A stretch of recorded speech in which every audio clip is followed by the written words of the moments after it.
जी अस्सलाम वालेकुम। क्लास आवाज़ आ रही है अब आपको? There is net issue so that's why आज हमारा क्लास लेट हो गई। ठीक है, तो आप सब लोगों को आवाज़ आ रही है मेरी? स्टूडेंट्स, नाज़मा आवाज़ आ रही है बेटा मेरी आपको?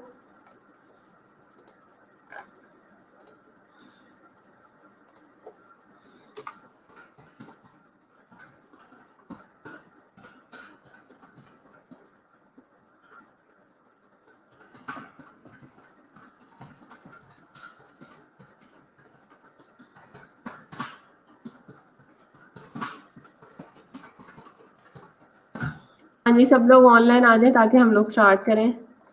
सबको लिंक मेक श्योर कर दें ताकि हम लोग स्टार्ट करें अपना टॉपिक आज का। Hurry up class.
हाँ जी, स्टूडेंट्स आ गए हैं सब लोग। 10 स्टूडेंट्स आए हैं अभी भी क्लास में। हाँ जी, Nazma, Asma, Anita, where are rest of the students? बाकी स्टूडेंट्स किधर हैं class? Where are the rest of the students?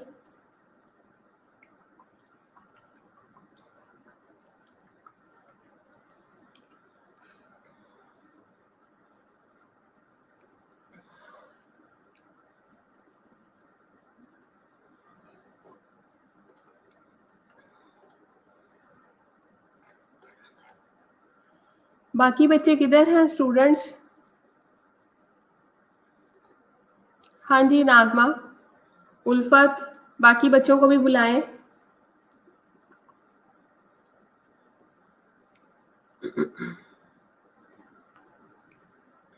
कल जैसा कि आप लोगों को पता है हमने हाइपोथेसिस फॉर्मूलेशन के बारे में पढ़ा था। आपको मैंने जो स्लाइड सेंड की थी वो आप लोगों ने पढ़ा लेक्चर? जी वालेकुम अस्सलाम सितारा।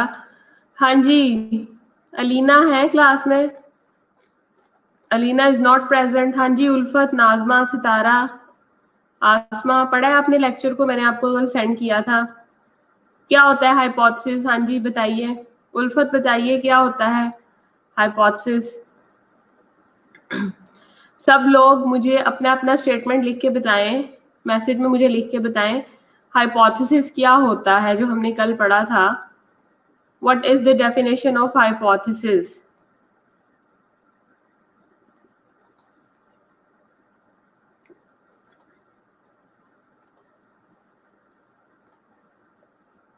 हाइपोथेसिस क्या होता है?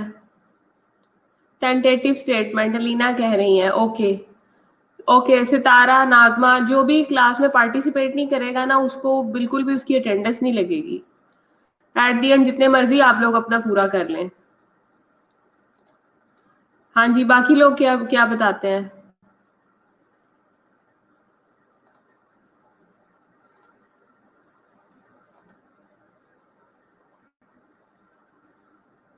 फरियाल कहती हैं परसीव्ड पॉसिबल स्टेटमेंट. हाँ जी, फरियाल और अलीना की अटेंडेंस लग जाएगी. बाकी लोग क्या का क्या ख्याल है?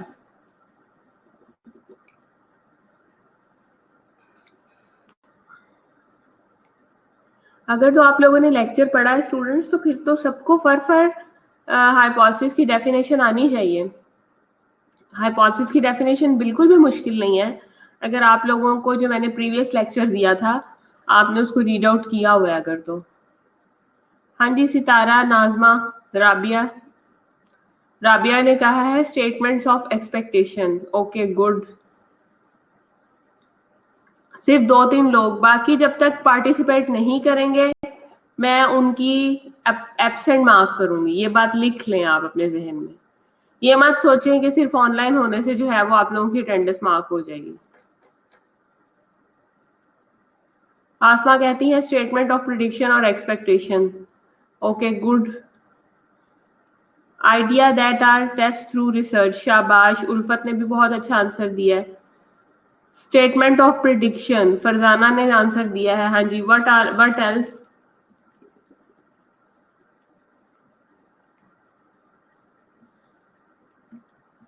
बाकी किसी को कुछ नहीं आ रहा? बाकी सबकी एब्सेंट मार्क करूं फिर अब?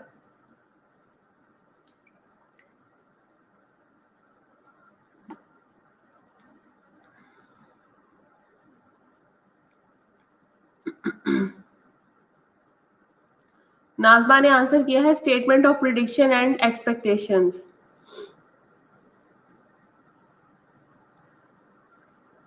मेहरुन्निसा कहती है statement of prediction that will be tested by research. अच्छा, बाकी स्टूडेंट्स क्या कहते हैं?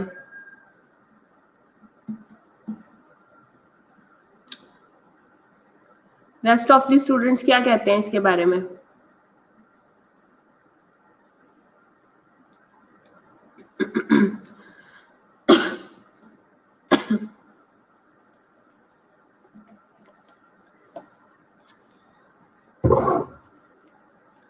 ओके.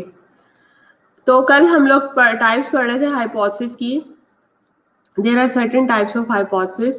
एक आपके पास होता है वर्किंग हाइपोथेसिस. वर्किंग हाइपोथेसिस वो हाइपोथेसिस होता है जो कि चल रहा होता है. जैसे आजकल आपको पता है कोविड-19 जो है वो पैंडेमिक चल रही है.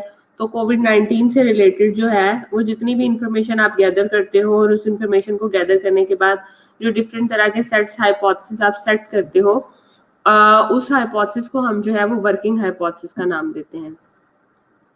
देन आ जाता है आपके पास descriptive hypothesis. On the other hand, descriptive hypothesis इस किस्म का हाइपोथेसिस होता है जो कि आपको डिस्क्रिप्शन देता है किसी भी स्टेटमेंट से रिलेटेड, किसी भी आप कह लें कि उससे रिलेटेड जो भी आप मतलब रिसर्च कर रहे हो.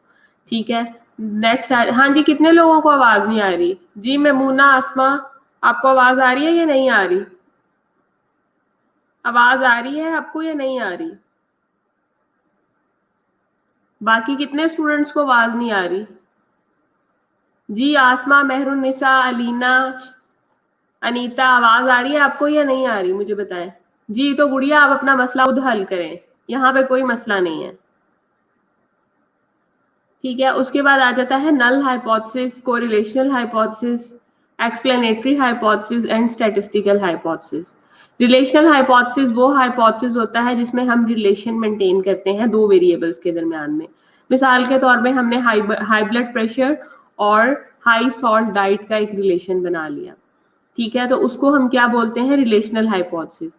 इसी तरह से कोरिलेशनल हाइपोथेसिस क्या होता है? दो वेरिएबल्स के दरमियान में जो भी रिलेशन बनाया जाता है उसको कोरिलेशनल हाइपोथेसिस कहते हैं। एक्सप्लेनेटरी हाइपोथेसिस, जिसमें हम डिटेल्ड एक्सप्लेनेशन देते हैं अबाउट 2 और मोर देन 2 हाइपोथेसिस के बारे में।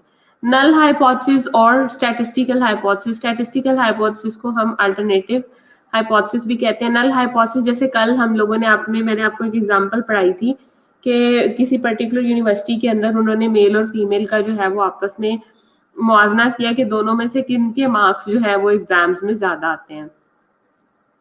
तो हमने एक स्टेटमेंट ऐसे ही फेक सी स्टेटमेंट बना ली कि बॉयज के मुकाबले में जो है वो गर्ल्स के मार्क्स जो है वो ज्यादा आते हैं। तो ये है नल हाइपोथेसिस। लेकिन हकीकत में क्या है कि गर्ल्स के मार्क्स जो है वो ज्यादा आते हैं बॉयज के मुकाबले में। तो नल हाइपोथेसिस को जिस हाइपोथेसिस ने गलत साबित किया वो स्टैटिस्टिकल हाइपोथेसिस या अल्टरनेटिव हाइपोथेसिस का नाम उसको दिया गया। ठीक है, आगे ये केस स्टडी दी गई है। Number of advertisement featuring celebrity is rising. Advertisers are also forced to increase their advertising budget for the celebrity association. Multiple endorsement, यानी कि celebrities की मार्केट वैल्यू बढ़ाने के लिए एडवर्टाइजर को भी कहा गया कि वो भी अपनी एडवर्टाइजर का बजट बढ़ाएं। अब इससे उसमें डिफरेंट क्वेश्चन निकालें, डिफरेंट हाइपोथेसिस बनाए हैं। Whether celebrity endorsement is actually a safe bet for the brand, मतलब क्या एक जो पर्टिकुलर सेलिब्रिटी है उसने ब्रांड की जो है वो मार्केट करनी है, तो क्या वो पर्टिकुलर सेलिब्रिटी जो है वो सेफ है उस ब्रांड की मार्केट के लिए? मतलब लोग उसको उस ब्रांड के अंदर देखना पसंद करेंगे भी कि नहीं करेंगे? Whether it is really worth spending such huge amount, क्या इतनी बड़ी अमाउंट अरेंज करना पॉसिबल भी है या नहीं है?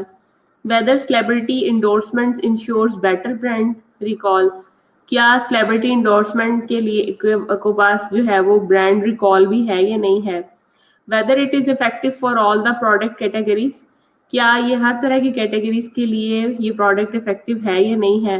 Whether it has any impact on durable and high involvement product, मतलब हाई इन्वॉल्वमेंट प्रोडक्ट के अंदर भी उसकी सिग्निफिकेंस है या नहीं है? Whether it really purchase action, ठीक है, मतलब इस किस्म के वो सारे के सारे हाइपोथेसिस हैं जो कि आप किसी भी पर्टिकुलर क्वेश्चन से रिलेटेड आप जो है वो किसी भी केस स्टडी से रिलेटेड आप बना सकते हो। अब बेसिकली हाइपोथेसिस क्या बनेगा? Match between the product and celebrity personality has a positive impact on the prospective customer.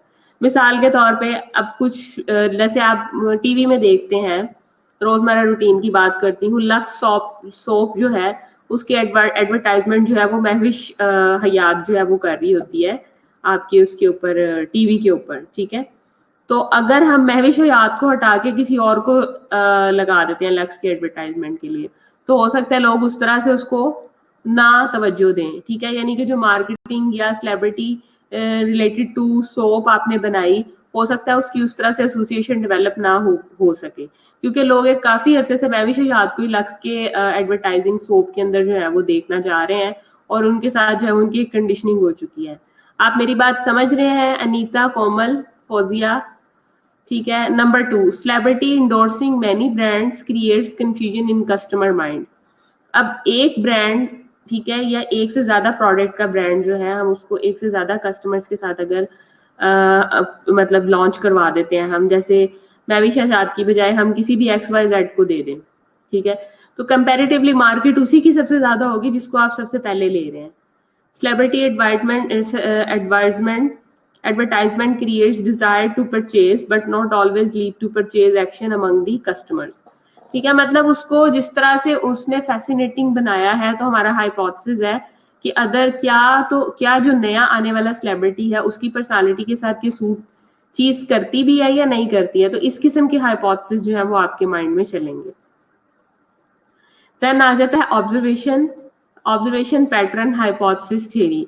जैसे रिसर्च इश्यूज यहाँ पे इसने बताया हुआ है कि despite the fact that today there are millions of job opportunities across various sectors, industry is witnessing a serious talent crunch, though hiring has been taking place on a regular basis.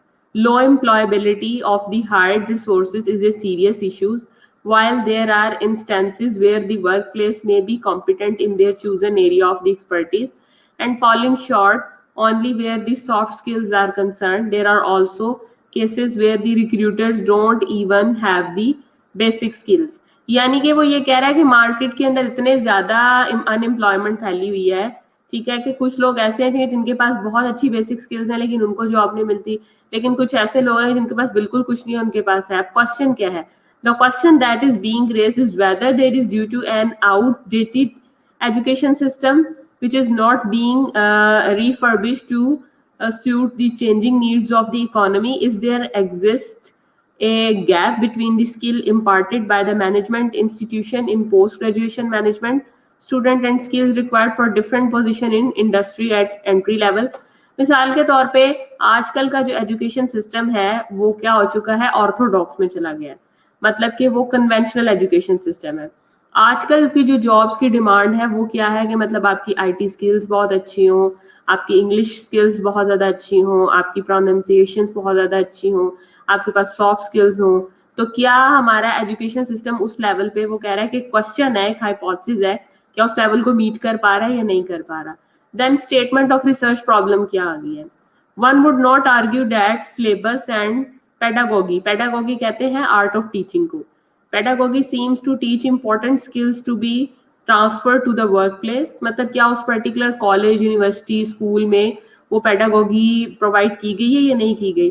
But we are teaching the right skills to the students and management students possess adequate employability skills as expected by the various industry sectors। अब मिसाल के तौर पे आप में से फौजिया है, मेमूना है, वो एडमिनिस्ट्रेशन की तरफ जाना चाहती हैं, अनीता, शानजा और उल्फत कहती हैं कि हम क्लिनिकल साइड पे रहेंगे। अब अगर इन दो ग्रुप्स में से जो ग्रुप क्लिनिकल साइड पे उसकी एडमिनिस्ट्रेशन अच्छी है और जो एडमिनिस्ट्रेशन साइड पे उसका क्लिनिकल अच्छा है, उनको फोर्सफुली इनकी मर्जी के अगेंस्ट उन जगहों पे डाल दिया गया, तो बिल्कुल भी मार्केट में प्रोडक्टिव कस्टमर सेटिस्फेक्शन नहीं होगी। If not, something needs to be done differently in academic programs to better prepare students. Essentially, these questions must be answered so the appropriate changes are made to syllabus and pedagogy in the management education so that students learn and transfer their learning beyond their collegiate experience to the workplace and their context। तो यही बात की गई है कि जिसकी जो जगह है उसको वहां पे आपने एम्प्लॉय करना है, वहां पे उसको अपॉर्चुनिटी देनी है कि वो वहां पे अपनी सर्विसेज को जो है वो कंटिन्यू कर सके, अदरवाइज क्या होगा, प्रॉब्लम होगी। हाइपोथेसिस क्या बनता है? Different industrial sectors require distinct employability skills and skills imparted by the management institution and skills required by industry are complementary. ठीक है, मतलब ये उसने एक हाइपोथेसिस बना लिया, एक मफरूजा सेट कर लिया। अब there are certain objectives of the study, कुछ स्टडी के जो है वो ऑब्जेक्टिव्स भी हैं हमारे पास। ठीक है, to explore the perception and expectations of the employers on existing employability skills to management post graduation at an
अच्छा जी, उसके बाद आ जाता है आपके पास title of the study.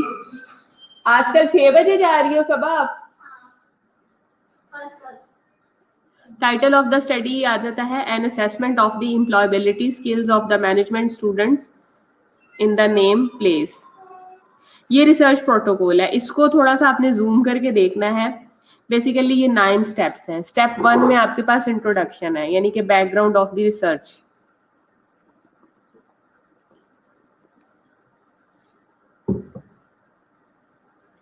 Background of the research आपने देखना है। नंबर 2 आपने मैनेजमेंट सोशल प्रॉब्लम को देखना है। Number 3 statement of the research problem को देखना है। Number 4 hypothesis of the study को देखना है। ऑब्जेक्टिव ऑफ द स्टडी को देखना है, मतलब आप क्यों स्टडी करना चाह रहे हो, ठीक है। स्कोप ऑफ द स्टडी को देखना है, ये सारे के सारे उसके स्टेप्स हैं, ठीक है। इंपॉर्टेंस ऑफ द स्टडी को देखना है, ये उसके स्टेप्स हैं। रिसर्च मेथोडोलॉजी को देखना है, यानी कि कौन सी रिसर्च आपने यूज करनी है।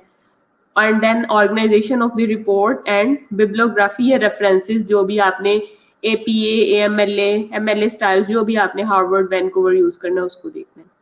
तो ये रिसर्च प्रोटोकॉल है। टाइटल ऑफ स्टडी में कहते हैं it is derived from research problem, it has context, मतलब geographical, historical, biological, conceptual, analytical. It is short and self explanatory, मतलब उसका ज्योग्राफिया, हिस्ट्री, कॉन्सेप्ट, हर चीज बतानी है और वो सेल्फ एक्सप्लेनेटरी होना चाहिए। Analytical study of the impact of the celebrity endorsements on purchase of consumer durable in पियोन सिटी, ये पियोन सिटी के अंदर स्टडी की गई थी, उस पर बात हुई है। An assessment of employability skills of management students in पियोन। In research we never talk of topic but of the research question, मतलब हम अपने टॉपिक पे इतना कंसर्न नहीं करते, हम रिसर्च क्वेश्चन पे कंसर्न करते हैं। We test hypothesis, do not prove it, ठीक है। और इसमें हम क्या करते हैं, हम हाइपोथेसिस को टेस्ट करते हैं, प्रूव नहीं करते। Every research is directed towards a defined and conduct research to find answer to the question and not refine opinion or ideas you have already, मतलब आपने जो भी प्रॉब्लम्स चल रही हैं उनके बारे में आपने आइडियाज को रिफाइन करना है। Model building should be integral part, ठीक है, मॉडल बनाना है आपने उससे related. Redefine your on theories models and it is continuous process. तो this is all about today's your rest of the lecture from hypothesis. यहाँ तक किसी का कोई क्वेश्चन है टाइटल ऑफ द स्टडी से रिलेटेड, रिसर्च प्रोटोकॉल से related? Research protocol बहुत ज्यादा इंपॉर्टेंट है, ये मैं कभी भी आपको इसमें से MCQs दे सकती हूँ कि मतलब आपका जो है वो कौन कौन सा टाइप्स है, इंट्रोडक्शन में क्या आता है, मैनेजमेंट में क्या आता है। मोस्टली MCQs इसमें से बनते हैं। ये फ्लो चार्ट आपने जो है वो याद करना है, इसको भूलना नहीं है। अभी किसी का कोई भी क्वेश्चन है तो आप पूछ सकते हैं।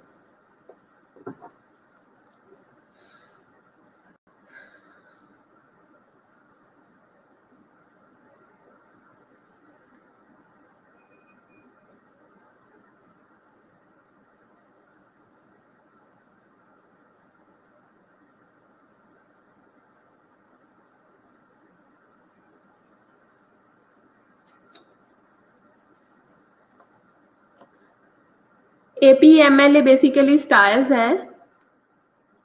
ये बेसिकली रेफरेंस जो आप डालते हो ना रिसर्च के एंड पे कि कहाँ से आपने स्टडी उठाई है, ठीक है, ये उन स्टाइल्स के नेम है कि मतलब आपने जो रेफरेंस डालने हैं, रिसर्चेस के नेम डालने हैं, उन स्टाइल्स को जो है वो APA स्टाइल्स कहते हैं, MLA स्टाइल्स कहते हैं।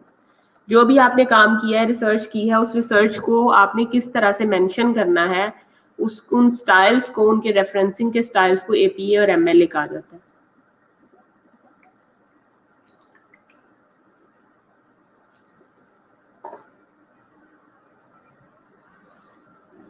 किसी और का क्वेश्चन? मेहरुन्निसा के अलावा और सबको समझ आ गई? मैं पूछ लूं?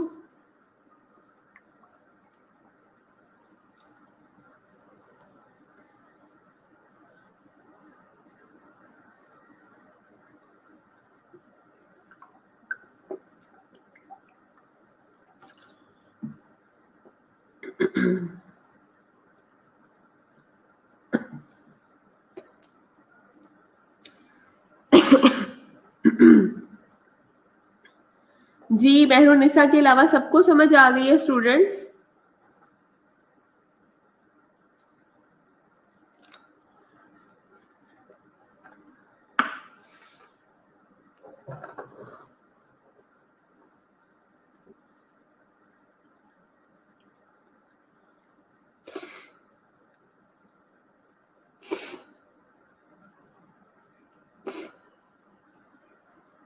चले फिर नेक्स्ट क्लास में लिख लें, नेक्स्ट क्लास में आपका टेस्ट होगा हाइपोथेसिस फॉर्मुलेशन पे ही।